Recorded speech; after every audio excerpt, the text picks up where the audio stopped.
दोस्तों, बहुत समय पहले की बात है। किसी नगरी में एक गुरुवर जंगलों के बीच अपनी कुटिया बनाकर रहा करते थे। आसपास बहुत ही अच्छा वातावरण था, शांत वातावरण था।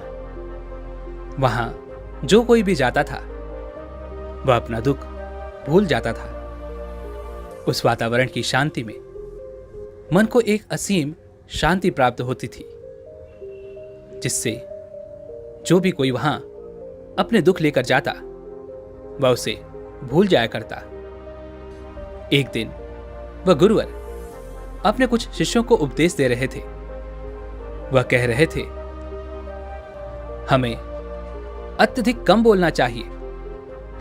हमारे पास 2 कान और 1 मुंह है। इसका अर्थ यह है कि हम जितना बोलते हैं उसका 2 गुना हमें सुनना चाहिए। और यही प्रकृति भी चाहती है, इसलिए उसने हमें इस रूप में ढाला है। इसलिए इस प्रकृति ने हमें 2 कान और 1 मुंह दिया है।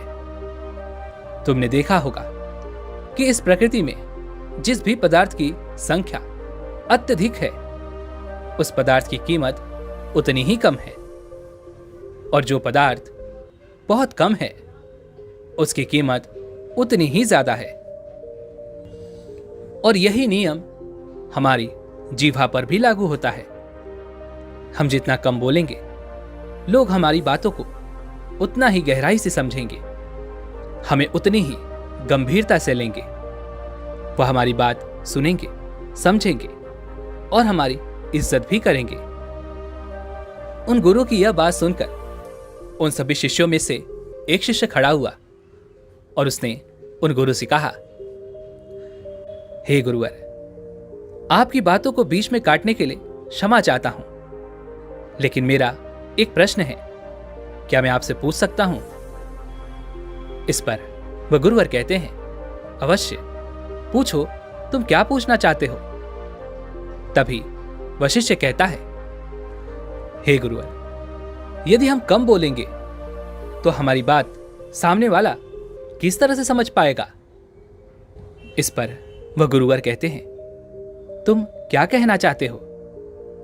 तभी वह शिष्य उन गुरुवर से कहता है, हे गुरुवर, मान लीजिए कि मुझे किसी को उपदेश देना है और मैं उस उपदेश को थोड़ा ही बताता हूं, अर्थात कम बोलता हूं, तो भला वह उपदेश उन लोगों को किस तरह से समझ में आएगा?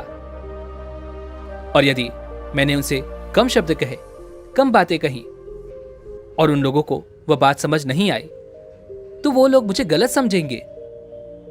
या फिर यह भी हो सकता है कि वो लोग मेरी बातों का गलत मतलब निकाले।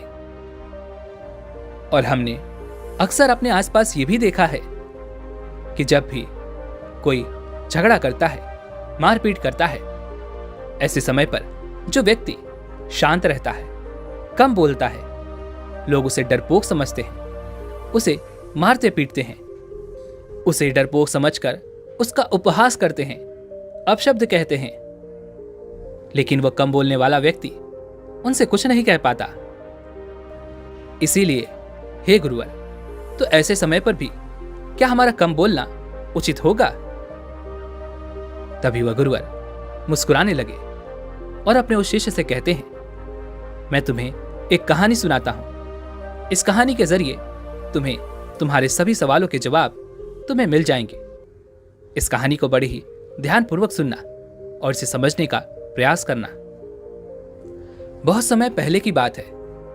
एक छोटा सा राज्य था। उस राज्य का राजा अत्यधिक धनवान था। उसके पास किसी चीज की कोई कमी नहीं थी। उसका परिवार, उसका राज्य बहुत फला फूला हुआ था। प्रजा अपने राजा से बहुत खुश थी। प्रजा हमेशा अपने राजा का गुणगान किया करती थी। एक दिन वह राजा भरे राज दरबार में यह ऐलान करता है कि जो भी व्यक्ति मेरे मन की बात मुझे साफ और स्पष्ट तौर पर बता देगा, मैं उसे 100 सोने के सिक्के इनाम में दूंगा। राजा ने जो ये ऐलान किया था, यह बात पूरे राज्य में फैल गई। राज्य के हर कोने से बड़े बड़े विद्वान, बड़े बड़े साधु, बड़े बड़े पंडित, बड़े बड़े ज्ञानी सभी राज दरबार में उपस्थित होने लगे। कोई कहता कि हे राजन, आप बहुत धनी हैं, तो कोई कहता आप बहुत विद्वान हैं। कोई उनकी राज्य की प्रशंसा करता, तो कोई उनकी वीरता के गुण गाता। कोई उनकी प्रजा के बारे में कहता, तो कोई उनके ज्ञान की बातें करता। लेकिन सभी की बातें सुनकर राजा केवल एक ही बात कहता था, नहीं, इनमें से कोई भी बात मेरे मन में नहीं है, इनमें से कोई भी बात मेरे दिल की है ही नहीं। सभी ने बहुत प्रयत्न किए, सभी ने बहुत अच्छी अच्छी बातें उन राजा को बताई, लेकिन राजा हर बार केवल एक ही बात कहता था कि जो भी बातें आप लोगों ने कही हैं, ऐसी कोई भी बात मेरे मन में है ही नहीं। यह बात सुनकर वहां पर उपस्थित सभी लोग बहुत निराश हो चुके थे। किसी को कुछ समझ नहीं आ रहा था कि आखिर राजा के मन में क्या चल रहा है। राजा किस बात से प्रसन्न होंगे और कैसे उन्हें वह 100 सोने के सिक्के प्राप्त होंगे।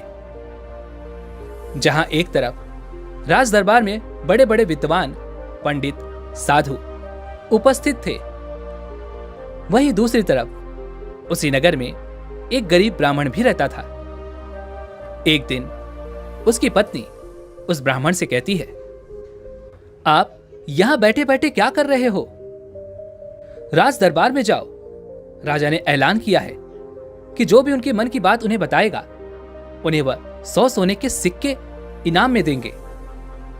यह बात सुनने के बाद से बड़े बड़े विद्वान, बड़े बड़े पंडित, बड़े बड़े साधु और बड़े बड़े ज्ञानी राजा के दरबार में उपस्थित हैं और उन्हें तरह तरह की बातें बता रहे हैं। आप भी वहां क्यों नहीं जाते?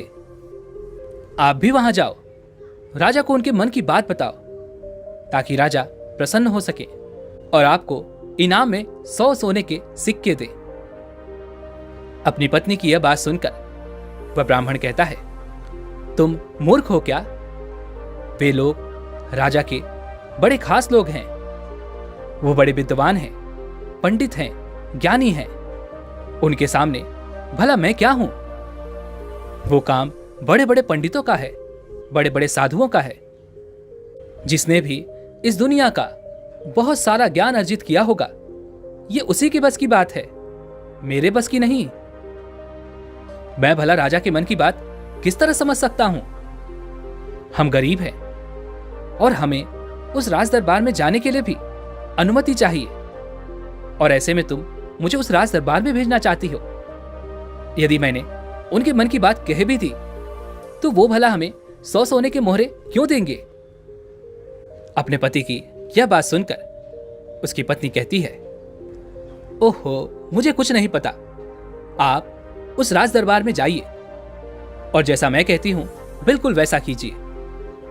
जब आप उस राज दरबार में जाएंगे और राजा जब आपकी तरफ देख रहे होंगे, तब आपको पूर्व दिशा की तरफ अपनी एक उंगली उठा देनी है।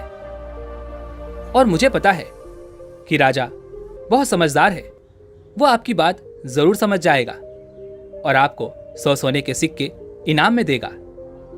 अपनी पत्नी की यह बात सुनकर वह ब्राह्मण जोर से हंस पड़ता है और कहता है, अरे तुम मूर्ख हो गई हो क्या?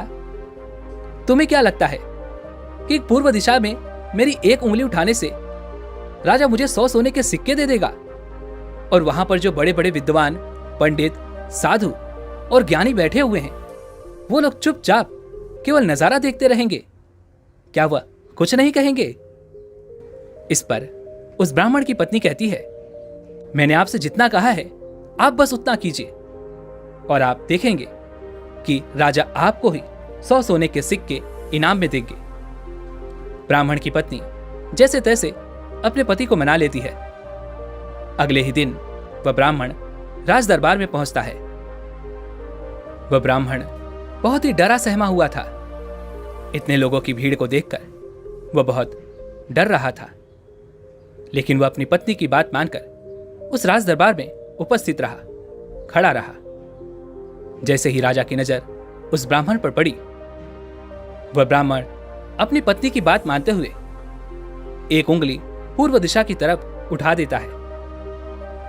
यह देख राजा बहुत प्रसन्न होता है और राजा तुरंत ही उसे 100 सोने के सिक्के इनाम में देता है। यह सब देख वहां पर उपस्थित बड़े बड़े विद्वान, पंडित, साधु और ज्ञानी सभी लोग आश्चर्यचकित रह गए कि आखिर ऐसा इसने क्या कह दिया जो राजा को बहुत अच्छा लगा। हर कोई यह सोचकर हैरान था कि इस ब्राह्मण ने तो केवल एक उंगली ही उठाई थी और इसे 100 सोने के सिक्के मिल भी गए। यह सब देखकर वहां पर उपस्थित हर कोई अचरज में था और वह ब्राह्मण अपने 100 सोने के सिक्के लेकर अपने घर लौट गया और खुशी खुशी वह 100 सोने के सिक्के अपनी बीवी के हाथ में रख देता है और कहता है, राजा ने मुझे ये 100 सोने के सिक्के इनाम में दिए हैं और जैसा कि तुमने कहा था, मैंने पूर्व दिशा की तरफ केवल एक उंगली ही उठाई थी, लेकिन मैं अब तक यह समझ नहीं पाया कि इसका अर्थ क्या हुआ। उस राजा को मेरी इस एक उंगली से क्या समझ में आया। उस ब्राह्मण की पत्नी उस ब्राह्मण से कहती है, यह सब जाने दो, आपको यह बात बताकर कोई मतलब नहीं, आप बैठ जाओ और कल फिर आपको उसी राज दरबार में फिर जाना है। यह सुन वो ब्राह्मण कहता है, कल फिर जाना है? नहीं नहीं, मैं नहीं जाऊंगा। वैसे भी आज सभी लोग मुझे घूर घूर कर देख रहे थे। ना बाबा ना, मैं नहीं जाऊंगा। लेकिन जैसे तैसे उसकी पत्नी उसे समझा लेती है।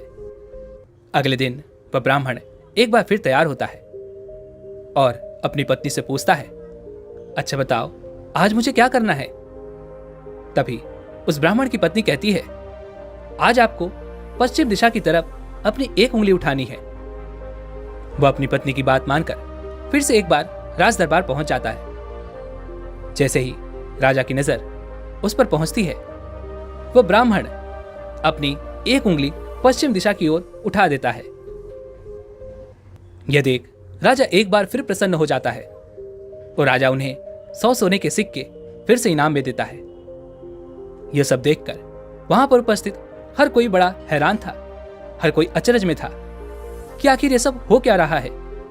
हम यहां पर अच्छी अच्छी बातें बता रहे हैं, राजा को तरह तरह का ज्ञान दे रहे हैं, लेकिन राजा उससे प्रसन्न नहीं हो रहे। और यह ब्राह्मण है कि केवल एक उंगली उठाता है और राजा उसकी बातों से खुश हो जाते हैं, उसे 100 सोने के सिक्के इनाम में दे देते हैं। और तो और यह कुछ बोलता भी नहीं, चुपचाप आता है, उंगली उठाता है, इनाम लेता है और चला जाता है। हर कोई केवल बस यही जानना चाहता था कि आखिर उस ब्राह्मण को ऐसा कौन सा ज्ञान है जो उनके पास नहीं।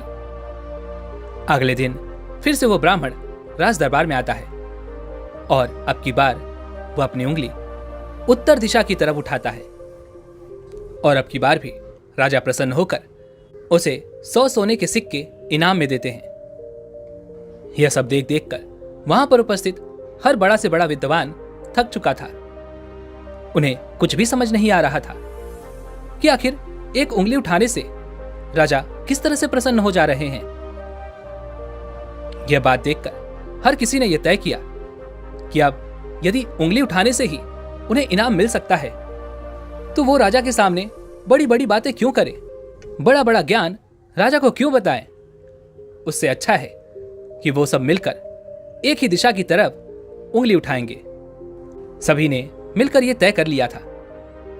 अगले दिन सुबह सुबह वह ब्राह्मण फिर से राज दरबार में आने के लिए तैयार हो रहा था और वह अपनी पत्नी से पूछता है, बताओ आज मुझे क्या करना होगा।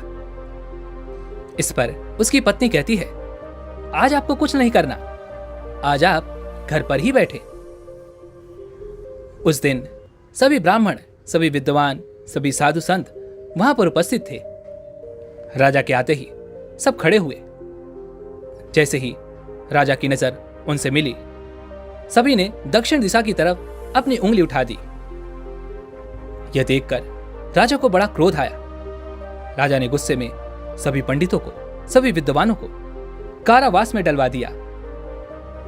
और यह देखकर वहां पर उपस्थित हर बड़ा से बड़ा विद्वान आश्चर्यचकित था। वो हैरान था कि आखिर हमने ऐसी क्या गलती कर दी। जब वो ब्राह्मण अलग अलग दिशाओं में अपनी उंगली उठाता है तो उसे 100-100 सोने के सिक्के इनाम में मिलते हैं, और आज जब हमने एक साथ एक ही दिशा की तरफ अपनी उंगली उठाई तो हमने क्या गलत कर दिया। भला राजा क्या समझ रहा है? ऐसा कौन सा ज्ञान है, ऐसा कौन सा राज है जो हम नहीं जानते, जिसके बारे में हम में से किसी को कुछ नहीं पता?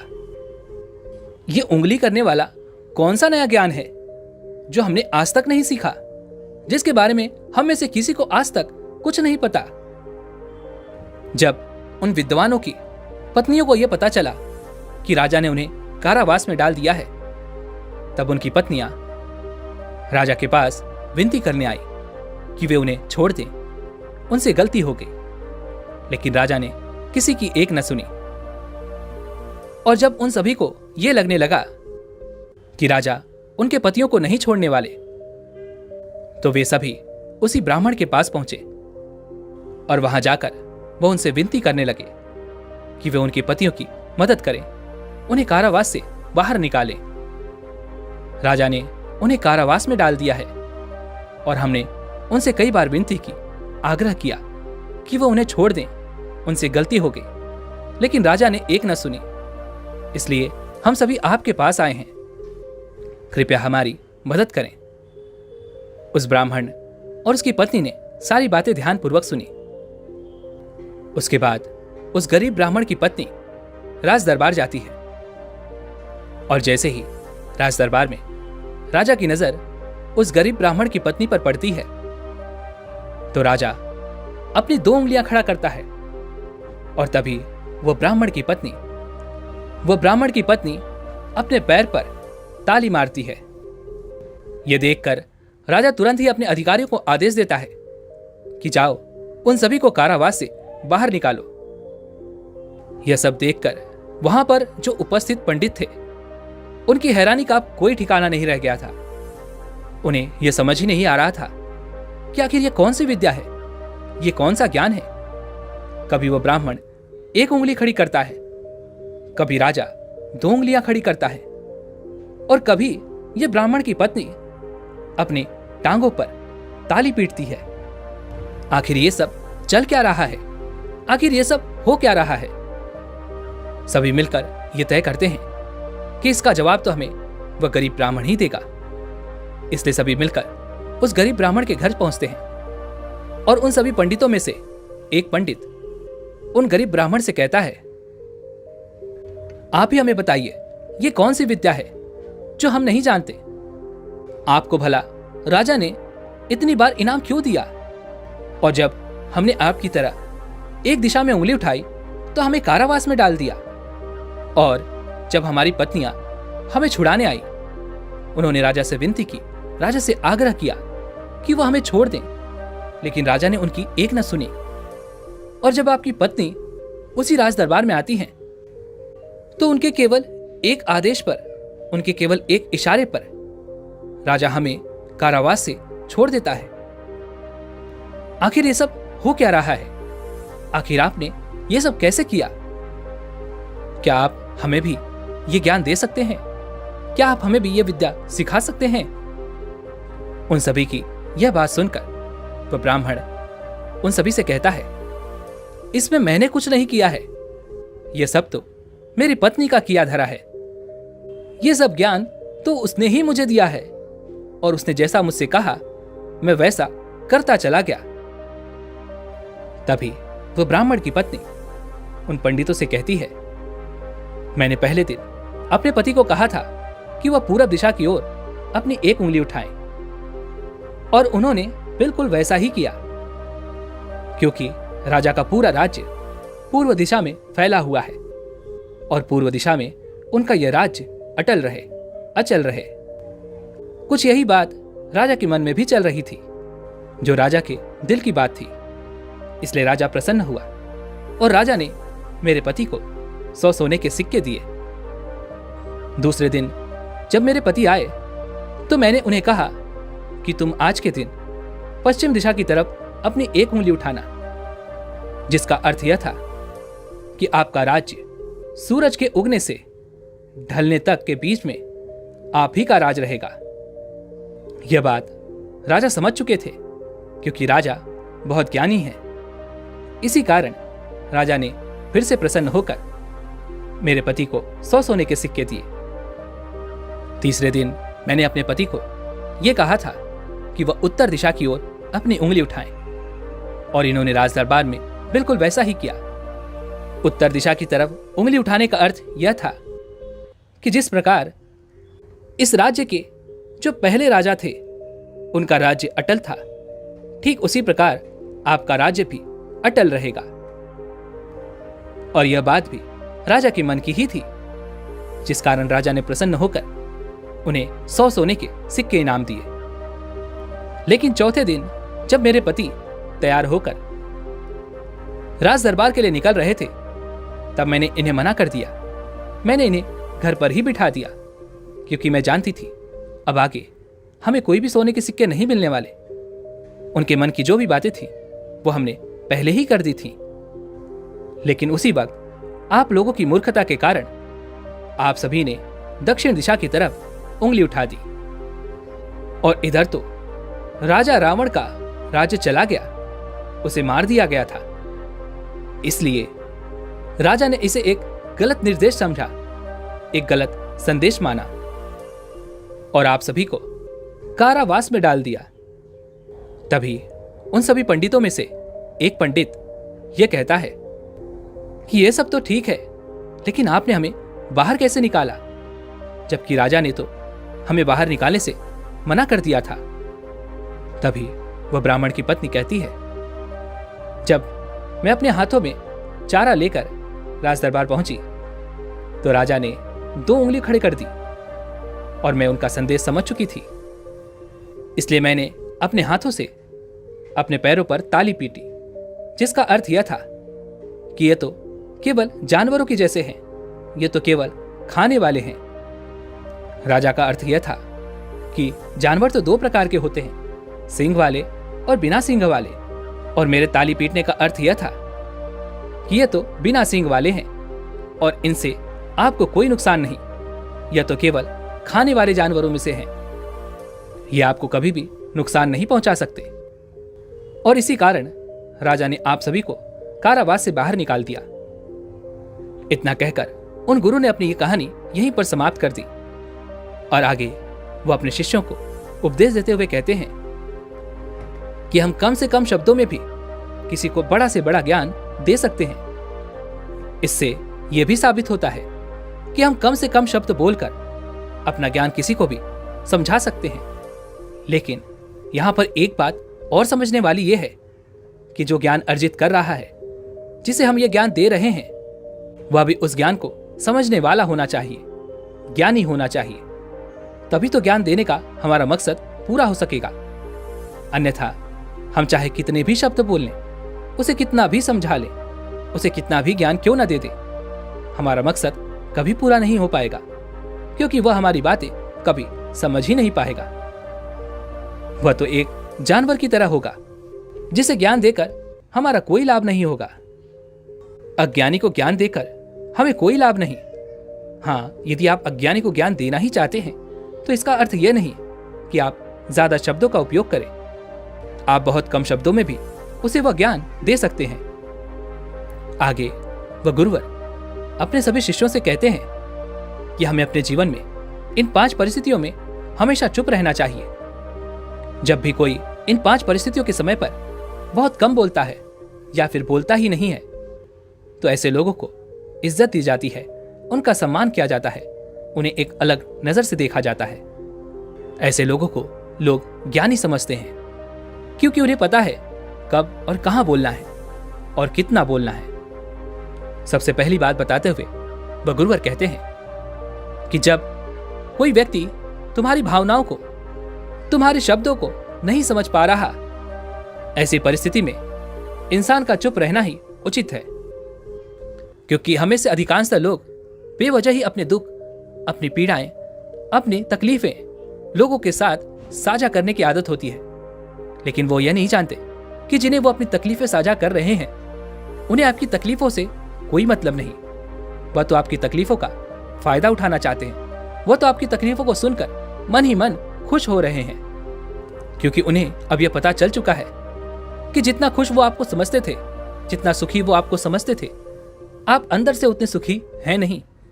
आपका सुख चैन लूट चुका है और यह जानकर उन्हें बहुत प्रसन्नता होती है। वो बहुत खुश होते हैं और ऐसे समय पर वो आपका साथ भी छोड़ देते हैं, क्योंकि कोई भी एक दुखी व्यक्ति के साथ रहना पसंद नहीं करता। इसलिए जब भी ऐसी कोई परिस्थिति आए जब आपको लगे कि मुझे अपनी भावनाओं को, अपने शब्दों को किसी के साथ साझा करना चाहिए, तो ऐसे समय पर आप अपने कुछ करीबी खास परिवार के सदस्यों या फिर कुछ ऐसे खास मित्रों से अपनी बात साझा कर सकते हैं जिन पर आपको पूरा यकीन हो।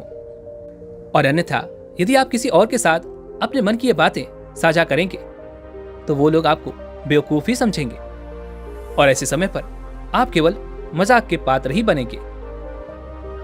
दूसरी जगह जहां पर हमें चुप रहना चाहिए, जब हमें किसी विशेष मौके के बारे में अधूरी जानकारी हो, किसी विशेष घटना के बारे में जब हम नहीं जानते, जब हमें अधूरा ज्ञान हो, तो ऐसे मौके पर हमेशा चुप रहना चाहिए।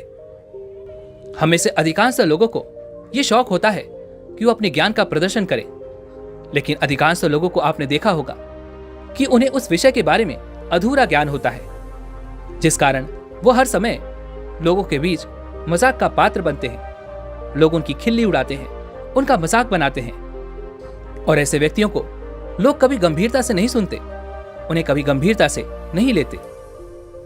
जो भी बातें हमने इधर उधर से सुनी हैं, जिनका हमें ज्ञान नहीं है, उन बातों को लेकर हमें कभी भी दूसरों को नहीं समझाना चाहिए, ना ही अपनी बातों को दूसरों से मनवाना चाहिए। आगे वह गुरुवर अपने शिष्यों को तीसरी बात बताते हुए कहते हैं, जब कोई इंसान किसी दूसरे व्यक्ति की बुराई कर रहा हो तो ऐसे समय पर तुम्हें चुप रहना चाहिए, क्योंकि ऐसा व्यक्ति कभी किसी का नहीं होता। तुम जिस नकारात्मक बातों का हिस्सा बनने जा रहे हो, वो नकारात्मक बातें तुम्हारे मन में प्रवेश करती चली जाएंगी और धीरे धीरे ये नकारात्मक बातें तुम पर हावी होने लगेंगी और फिर तुम भी उसी की तरह नकारात्मक बातें सुनने लगोगे, सोचने लगोगे और करने लगोगे। इसलिए कभी भी इन चीजों का हिस्सा ना बने, क्योंकि जो व्यक्ति तुम्हारे सामने किसी तीसरे व्यक्ति की बुराई कर रहा है, ऐसा जरूरी नहीं कि वो तुम्हारी बुराई उस तीसरे व्यक्ति के सामने ना कर रहा हो।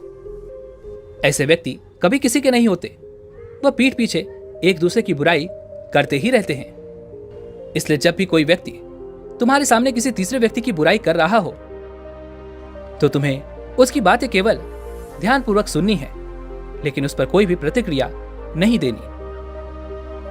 आगे वह गुरुवर अपने शिष्यों को अगली बात बताते हुए कहते हैं, जब कोई व्यक्ति तुम पर गुस्सा कर रहा हो, तुम पर चिल्ला रहा हो, तुम्हारा अपमान कर रहा हो, तुम्हें अपशब्द कह रहा हो, ऐसे वक्त पर तुम्हें शांत रहना चाहिए, चुप रहना चाहिए, क्योंकि तुम्हारे मौन से बड़ा और कोई हथियार नहीं। तुम चुप रहकर उसके सभी सवालों का जवाब उसे दे सकते हो और तो और तुम चुप रहकर उसके गुस्से को शांत करने में उसकी मदद भी कर सकते हो। और ऐसा करने से तुम इस परिस्थिति को और बिगड़ने से बचा सकते हो। और देखना, जब वह गुस्सा करने वाला व्यक्ति शांत होगा, जब उसका गुस्सा शांत हो जाएगा, तो उसे अपनी गलती का एहसास भी होगा और वह तुमसे माफी भी मांगेगा। इसलिए तुम्हें ऐसी जगहों पर चुप रहना चाहिए, किंतु तुम्हें हर जगह पर चुप भी नहीं रहना चाहिए। जब तुम्हें लगे कि कोई व्यक्ति गलत कर रहा हो तो उसका विरोध करो, शांत मत रहो, क्योंकि यदि तुम ऐसी परिस्थिति में चुप रहोगे तो वह तुम्हें कमजोर समझेगा, तुम्हें डरपोक समझेगा और तुम्हारे इस कमजोरी का फायदा भी उठाएगा। गुस्से का ये जो तरीका है, ये केवल अपनों के साथ ही अच्छा है, जैसे तुम्हारा परिवार, सगे संबंधी, तुम्हारे खास मित्र। लेकिन हर इंसान के सामने तुम्हें ऐसे नहीं रहना। यदि तुम्हारे साथ कोई गलत कर रहा हो तो इसका जवाब तुम्हें उसे अवश्य देना चाहिए। आगे वह गुरुवर अपने शिष्यों को पांचवी बात बताते हुए कहते हैं कि जब कोई व्यक्ति अपने मन की बात, कोई घटना या कोई दुख भरी बातें तुम्हारे साथ साझा कर रहा हो, तो ऐसी स्थिति में हमें चुप रहकर ध्यानपूर्वक उसकी सारी बातें सुननी चाहिए। आपने तो देखा ही होगा, जब हम अपनी परेशानी किसी के साथ साझा कर रहे होते हैं, उसी वक्त हमारा कोई ऐसा मित्र या फिर कोई ऐसा सगा संबंधी अवश्य होता है जो हमारी बात पूरी करने से पहले ही हमें समाधान देना शुरू कर देता है। और जब कोई ऐसा करता है तो हमारे मन में क्रोध उत्पन्न होता है। हम उस व्यक्ति से बात तक करना पसंद नहीं करते, जबकि ऐसी परिस्थिति में हमें शांत रहना चाहिए, क्योंकि सामने वाला हमसे यही उम्मीद करता है। हम शांत रहकर उसकी सारी बातें ध्यानपूर्वक सुने, जिससे जब वो अपनी बात पूरी करे तो उसे शांति का अनुभव हो। और जब हम ऐसा करते हैं तो उसके मन में हमारे लिए और भी इज्जत बढ़ जाती है। वो ये जान पाता है कि कोई तो है जो हमारी बातें सुनता है, हमें समझता है, जिससे वह तुम्हारी और भी इज्जत करता है, वह तुम्हारा और भी सम्मान करने लगता है। इसलिए ऐसी परिस्थितियों में हमें चुप रहना चाहिए। इतना कहकर वह गुरुवर आगे कहते हैं कि इन 5 स्थितियों को हमेशा याद रखना, और यहां पर इंसान को हमेशा कम ही बोलना चाहिए, क्योंकि इंसान एक दुकान की तरह है और दुकान का ताला है हमारी जीभा। और जब इस ताले से हमारी दुकान खुलती है, अर्थात हमारे अंदर की बातें जब बाहर आती हैं, तभी पता चलता है कि ये इंसान अंदर से कोयले का है या फिर सोने का। इसलिए कम बोलें, लेकिन अपने शब्दों की कीमत बढ़ा दें। और ये तभी होगा जब आप हर परिस्थितियों में सोच समझकर बोलेंगे, कम बोलेंगे और उचित बोलेंगे। दोस्तों, उम्मीद है कि आपने आज की इस वीडियो से जरूर कुछ न कुछ सीखा होगा। तो इस वीडियो को लाइक और अपने दोस्तों के साथ शेयर करना ना भूलें, और हमें ऐसे ही सपोर्ट करने के लिए चैनल को सब्सक्राइब और घंटी बटन को भी जरूर दबा दें। तो चलिए फिर मिलते हैं इसी एक और वीडियो में। तब तक के लिए अपना ख्याल रखें। धन्यवाद।